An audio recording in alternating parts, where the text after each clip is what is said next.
शुभ मध्याह्न बच्चों। संस्कृत की कक्षा में आप सभी का स्वागत है। प्यारे बच्चों, आपको पता है संस्कृत की पिछली कक्षा में हमने लट लकार के वाक्यों को संस्कृत में अनुवादित करना सीखा था। इसी क्रम में आज हम हिंदी के भविष्यत काल के वाक्यों को संस्कृत के लिट लकार में अनुवादित करना सीखेंगे। आपको पता है लिट लकार का प्रयोग हिंदी के भविष्यत काल के वाक्यों को अनुवादित करने में प्रयुक्त होता है। तो उसी क्रम में आज हम भविष्यत काल का प्रयोग करना सीखेंगे। हमने पिछली कक्षाओं में जब लट लकार के वाक्यों को अनुवादित करना सीखा था तो हमने ये भलीभांति समझा था कि प्रथम, मध्यम और उत्तम पुरुष में वह, वे दोनों, वे सब, तुम दोनों, तुम सब, हम दोनों, हम सब, ये शब्द प्रयुक्त होते हैं। और एक वचन, द्विवचन, बहुवचन में कर्ता के अनुसार प्रयुक्त करने होते हैं।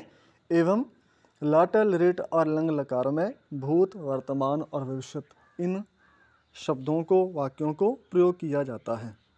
तो आज हमारे पास पहला वाक्य है, राम घर जाएगा। तो हम लिखेंगे रामः गृहं गमिष्यति। अब गमिष्यति इसलिए आया क्योंकि राम के साथ प्रथम पुरुष एक वचन का ही प्रयोग होना था, क्योंकि राम भी खुद प्रथम पुरुष एक वचन में है। वह खाना खाएगा, सह भोजनम खादिष्यति। अब खाने के अर्थ में खा धातु होती है और सह प्रथम पुरुष एक वचन, तो खा धातु भी प्रथम पुरुष एक वचन। तुम मंदिर जाओगे, तुम देवालयम गमिष्यसि। तुम मध्यम पुरुष का एक वचन है तो गम धातु भी मध्यम पुरुष एक वचन होगी। हम सब पढ़ेंगे, वयम पठिष्यामः। सीता आज नाचेगी, तो सीता अद्य नर्तिष्यति। अब आपको थोड़ा और विस्तार से बताना चाहूँगा। संस्कृत में आज के लिए अद्य, संस्कृत के लिए आज में अद्य शब्द प्रयुक्त होता है। और आने वाले कल के लिए श्वः, बीते हुए कल के लिए हय, ये तीन शब्द आते हैं। अद्य, स्वः, हय। आज, आने वाला कल और बीता हुआ कल। अगला वाक्य हमारे पास है, सीता आज नाचेगी, सीता अद्य नर्तिष्यति। ये अभी हमने सीख लिया। कल संस्कृत की कक्षा होगी। अब कल संस्कृत की कक्षा होगी, यहाँ आएगा स्वः संस्कृतस्य कक्षा भविष्यति। स्वः संस्कृतस्य कक्षा भविष्यति। अब संस्कृतस्य का प्रयोग ही क्यों हुआ? हमें पता है संस्कृत की, अब की क्या है? संबंध कारक का चिन्ह। की है संबंध कारक का चिन्ह। संबंध का अर्थ आता है छठे नंबर पे, और इसलिए संस्कृत में षष्ठी विभक्ति का प्रयोग हुआ। इसलिए हमारा वाक्य बना स्वः संस्कृतस्य कक्षा भविष्यति। तुम दोनों कब आओगे? तुम के साथ मध्यम पुरुष, तुम दोनों द्विवचन। युवाम कदा आगमिष्यतः। अब कब हमारे पास है कदा, ये एक अव्यय शब्द है। अव्यय का अर्थ होता है, संस्कृत में कुछ ऐसे शब्द होते हैं जो पुल्लिंग, जिनमें लिंग, संख्या और कारक और विभक्ति के आधार पर कोई परिवर्तन नहीं आता है, जो व्यय नहीं होते हैं। और जाने के अर्थ में गम धातु थी, आ उपसर्ग लगने से आएगा अर्थ हमें करवाएगी।